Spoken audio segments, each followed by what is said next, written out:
Nze na gwe mpyambu namwandu wabagoba abaana sinza kitoleratinga mujja ne mubulira ekyokukola balamu ne beewuma.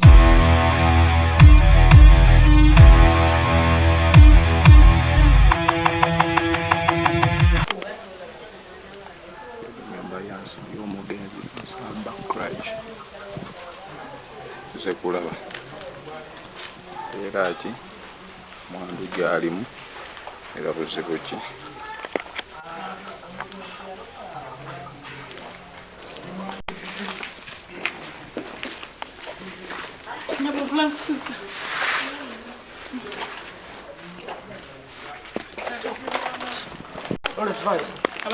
Abantu bali bakunyiga amazzi ate be bali mu kutigomya. So sorry dear.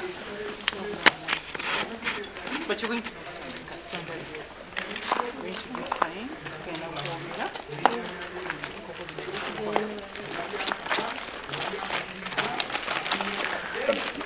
Ajati ku lusuumu atukidde namwandu nga wolengera abe akatuuka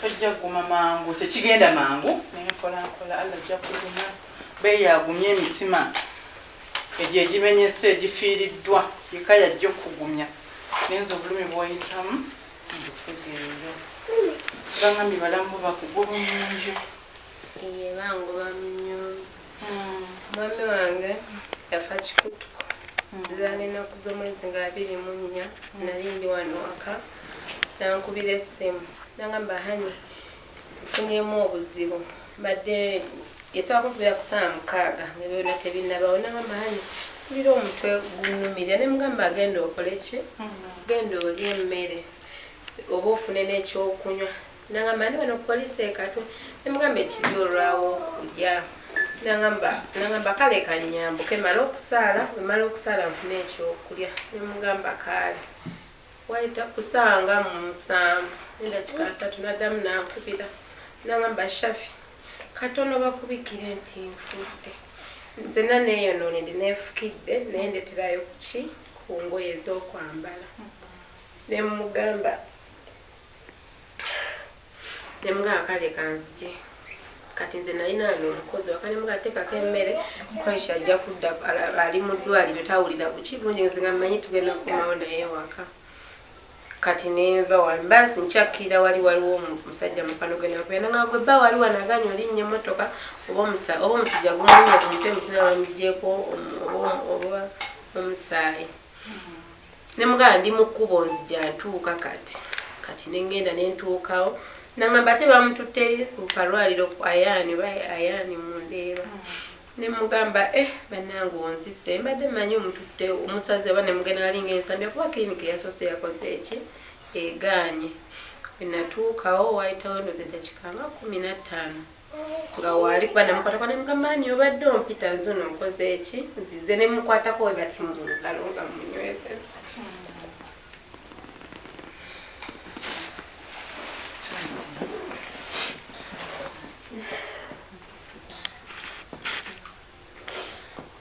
Walita akadakika katono sawa nambuuza n'omuyita oti ne mugamba mwami wange nagamba afudde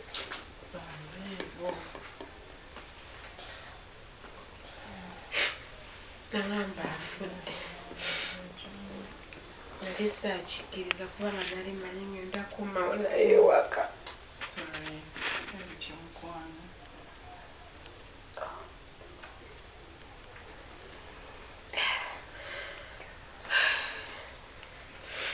nali manyi nja kudda naye waka naye agamba atakisobola kati bwekyali bwekito ne bamutwala mu ddwaliro okola emulago 25 era wetwamuziika ekyasibuka okumalamu amaanyi n'okunnuma nga 26 nga tannaba nagenda kulwadde akawuka lwadde ki nga naffe tetunnamusabirako lwadde edduwa ennaku 3 nga bajja bangamba mbunve mu nnyumba bampe emitwalo 3 mpangise nga bugamba bwe bagamba nga bwe bagamba tezalange naye yaliko n'abalala abeefula bakwano ba Christ nga abamu n'ababulooka waba omuntu yali mukwano gw'olina kulwanirira maliye n'abaana be ebaddewo etya ye balese bo bali batya abaana basoma naye so si kutunuulira byanfuna nti avaamu tutekemu omupangisa emyezi 3 weginaggwako negiba nga giweddeko kikyengenda okuzzaawo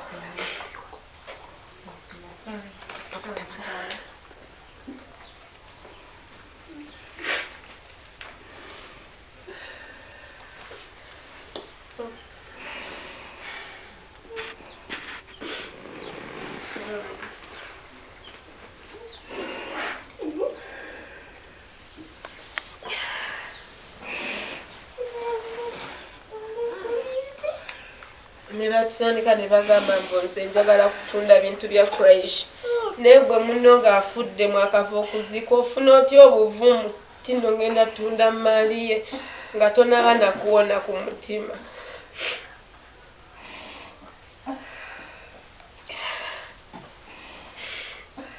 era njagala bwenkanya n'abaana ba Christ nga tebanaba consideringa kintu kyonna Christ ayina abaana nze ngenda beerawo ntya n'abo abaana n'omwana gwe ndibanzadde ennyumba ye mba mwagala ogifuula ey'abapangisa Christ mubeera mumusaanyizzaawo ono ye Christ yeno ennyumba ya Christ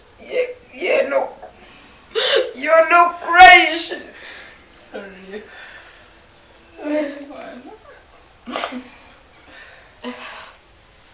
mukuziika twalaba abaana 3 waliwo abaana balala be bakugambayoko ayina abaana 5 Christ si baana 3 bokka ayina abaana 5 Allah nabo abansumuludde wange abeera wa 6 bwe babaga ennyumba bagitemeetememu bagifule y'abapangisa Christ yaliwo essaawa zino balinga abali bagamba bamulinda afe bajje bemmalye bagifule y'abapangisa zino si rentals ennugano maka ga Christ maka g'abaana ba Christ nange wendi sibera nkawona mutima gugamba ntudde ebintu bya Christ ye waba teyasobola bitunda n'abiwangazaawo bino byonna okubawo oli muwoowe ndi muwoowe lwakuba bo bagamba siri muwoowe bagamba ndi mufe endagaano yano giina endagaano yawo mulamu wange oyajja ku twava okuziika Christ we bambikira nti Christ afudde ne tuvaayo we twatuukana n'ewaka nangamba ebintu bye bagenda bibba family zibeeramu rangozi omuntu ng'afudde ne mugamba nkwatirako kati nangamba leka nkikwate family we najje tujja kola ki tujja kikuwa teyakimpa nakati kati ali ku saidi y'abali bwogera naye agamba ati yangamba yagirina naye oba jajjiwa omukulu wa family ne mubuuza omukulu wa family eyagikuwa nze yagikuwa bwe mba nze yagikuwa kitegeeza nakwesiga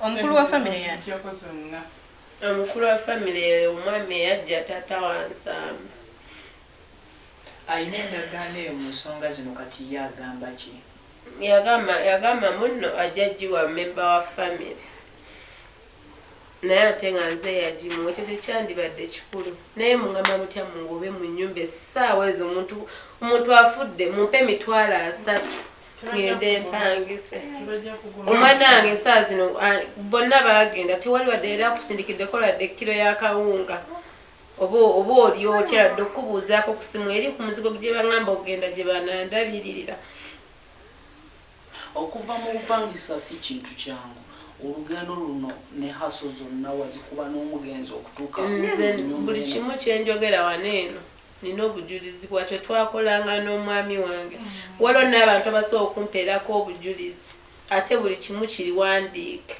nakolanga ne Christ kubanga nze we nasangira Christ yali takola goloza mawulire mulimu ssente mmeka bonna balwanira ebintu bye naye creche yakeera nga nastrugglinga olusi nagenda nadda nagamba hani leero sifunye lwadde 10 ssente zonna zenina nzoonoonye ntambudde nkutta amawulire naye alula tansobosezza funa se nemugaa tofaayo ekiseera kyo tekinnatuuka alula ajja kukuwa ebirungi naye bo basanze oli atandise okuvaavaayo balowooza abadde mugagga creche bannange tabadde mugagga creche abadde yeeyanga munnayuganda yenna amweyiya mwenna nze mwennyini nali nkola nsosama creche nali nkola creche nga takola bannange nze nentunda ne bizinesi yange yasooka goodwill nga tukola ne creche era creche bwe bamuzaayo ku mulimu nagamba alhamdulillah nakuguliddewo ekkubo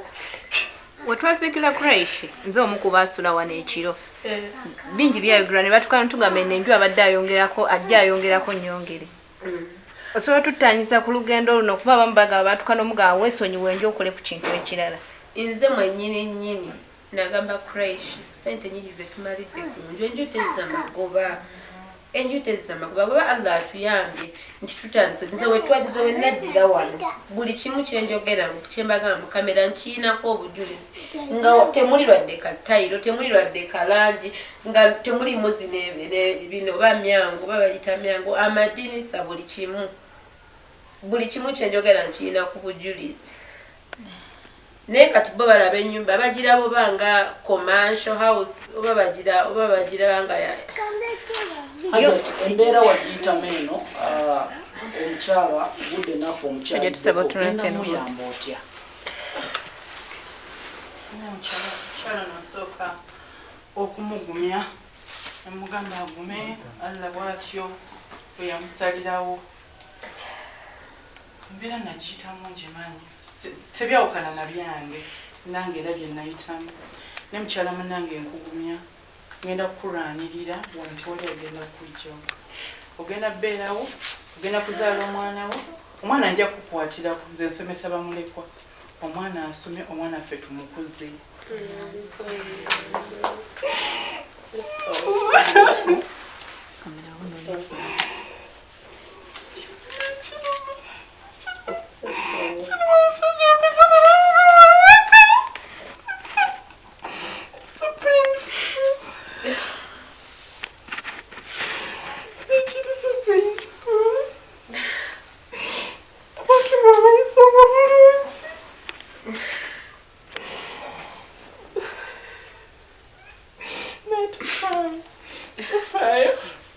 I'll do whatever it takes togenda kuvaawo wanene ogenda beerawo era nziba mulamu gye baliyo nze sibamanyi balamu bo buli omu atererewo abeereyo ngenda kugoba ensonga yo paka obeere nga tovaawo wano alla kusasira osumuluke bulungi abaana bo bakulire wano abaana bakulire lwaki obeera obonaabona otambule ngaosulasula n'abaana b'omusajja nga kitabwe yakola imagine omuntu wamawulire n'abaana ennyumba efaanana bweti yasacrificinga kyenkanaki n'abaana naye bagende nga babundabunda kubanga allah yamututte bana nga bantu ba family balimba naye guma tofaayo guma nze wendi neweekulanyira bannamwandu bonna ne bamulekwa tebajja kujjawo wano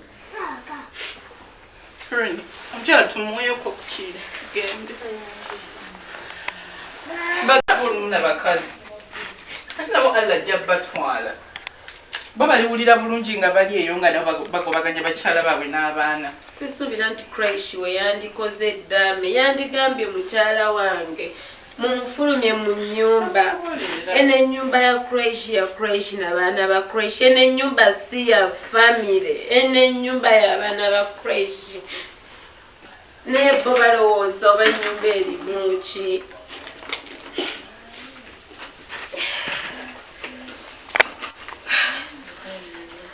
abasinga babuloka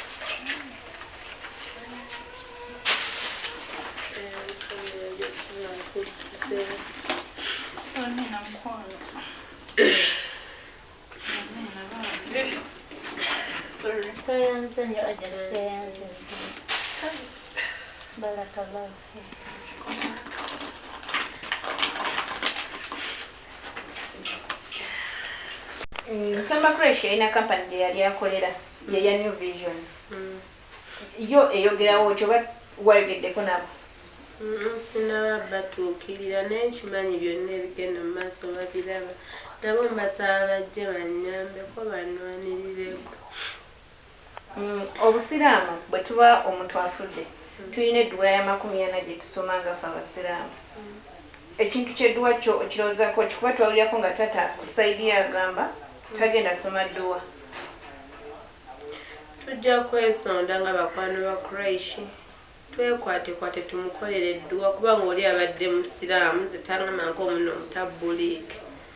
Tumusabire edduwa kubanga teriyo gwe munno wakuvaako essaawa zino n'omuteekayo buteeseri nga tomusabiddeeko. Tugenda kwesonasona nga bakwano be ne famire yange ne bakwano ba Quraish tumukolere edduwa. Mubulagira omuntu okusoma edduwa eya 40 ngwenge yaliko mukyala wa Seeka. Tunyonyole ku kintu ekyo kuba famire ya Quraish egamba tegenda asoma dduwa olw'ensonga obusiraamu tebukkiriza kusoma dduwa. Anti kati bo balabika bo tebabilivinga mu dduwa bonga bo. Amasala gayawukana. N'abasoma edduwa bakimanyi nti abafu balamu olwaffe abaweereza edduwa. So era nze omu kubasoma edduwa n'omugenzi Sheikh yasomanga edduwa tujja kujja tugisome wamma. Tugisome tugimuweze n'ebbanga lyonna buli lwafuna obeere ng'omusomera wala amugondeza olugendo lwe. Tewali tukwaniriza mu maka g'omugenzi Quraish Nsamba. Omutima wagujjeewa okugamba nti kosi tukogenda olabe ku Namwandu? Abantu bantaagenze mu story y'omukyalo ono ne mulaba ng'akaaba nga baganda b'omwami bamugoba mu nnyumba tibamuwe $300 aveewo. Ekyo siyinza kukikkiriza kubanga nze nakiyitamuko manyi kati nze manyi obulamu bwayitamu. Teri kintu kyembarasinga nga kugoba waka n'abaana. Kati omukyala ali lubuto bamugobye n'omwana gyabadde nga apatikanya ne bbawe teri amanyiyo.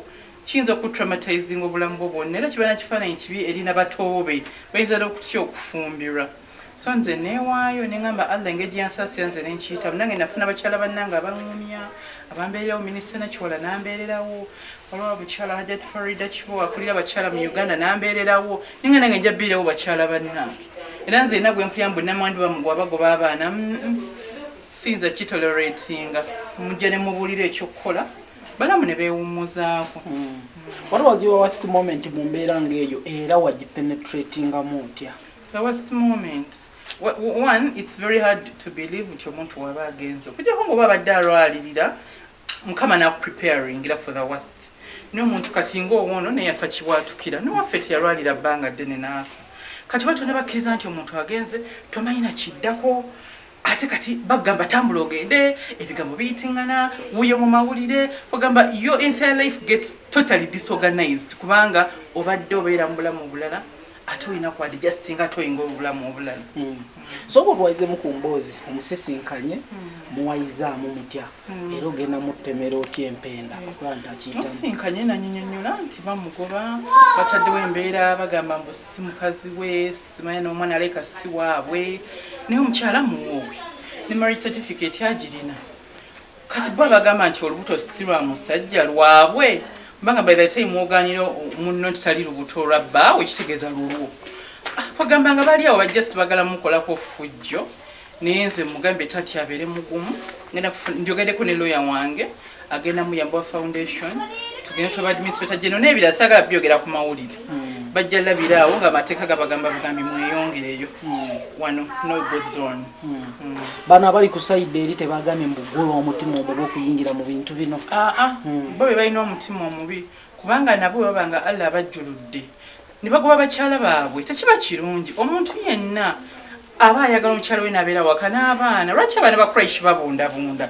Watuwulidde alina abaana 5 n'omukyala ono gwagenda okuzaala abaana balina bbeera waneeno ne mama waabwe ono gwe baaleka awaka. So si mukyala bakyala abaana beeyo ne bajja waneeno ne bamulamu ne bakola effujjo. Si we kiba buli omu abeere nga gy'ali amaka gabeere open nga g'abaana bonna mama abo abaaniriza obulumi bwadde bungi nenze kyemanyi audience soko gitangaazemu egenda la vidiyo ng'okaaba ki ekikususseeko mu mbeera ng'eno nzijukiddemu nange manyi ebiseera ebimu olaba ebintu ebifaananyizaako ng'ebibyo birowoozo bitambula birowoozo bitambuddemuko nenzijukira nange ebyange ebinkaabizaamu kaawa gwasoose okujja okubeererawo mukyala muno namwandu ogenda tandikirawo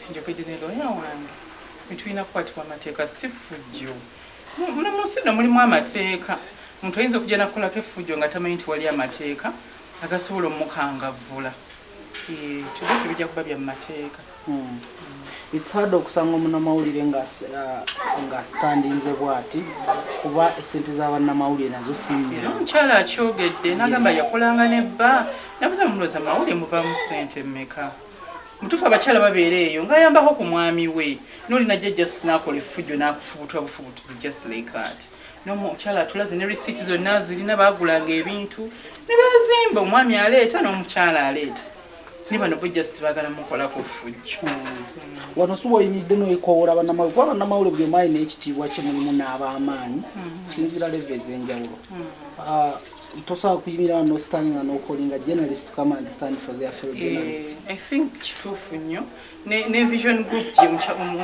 fresh gye yakolanga ndowooza babirabe bitambula bigenda mu maaso nabo bajje babeeko kye bayamba balabe ng'akaba gakumaakuma bakati nze omuwala ono omukyala wabanga azadde omwana nja mumuweerera kuba nina foundation eyamba bamulekwa naye ate omwana tekikoma kumuweerera kwokka yetaaga okulabako ku mikwano egyali gya bbaawe emanya eyali gya taatawe kyabo baali babboosi ba taatawo omwana akula nga si munakuwavu nnyo oba oli awo oli nayitawoko naleetawo ne ku mugaati omwana akula nga bambi nga tali mu bbanga nnyo agumagumamukko wadde tata bateyamulabako so nkubiriza bannamawulire babeerewo munnaabwe ne bakamaabe abali bakamaabe baleme kwerabira family eno. You have been confident in the video n'ogamba kaabe katonda kaabaani omukyala tagenda kuva omukyala tajja va maka because this is a matrimonial home.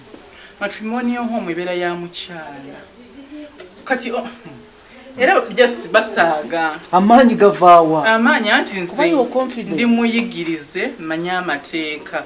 A matrimonial home is a matrimonial home.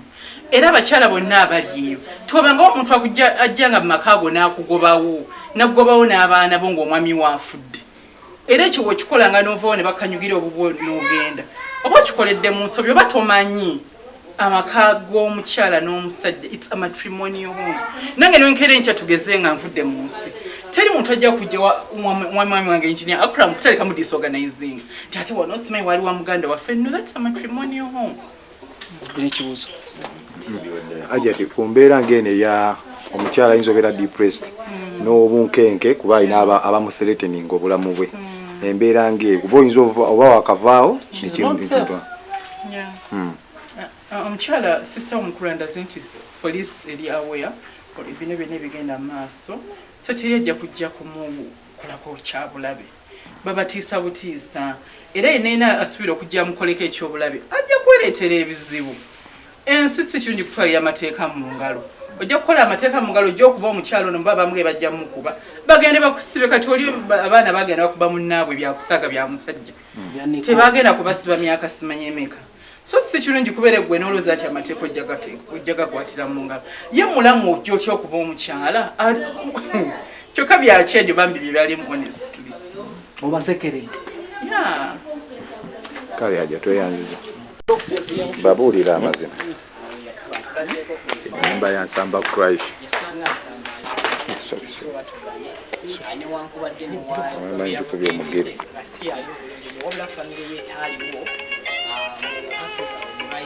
CBS FM.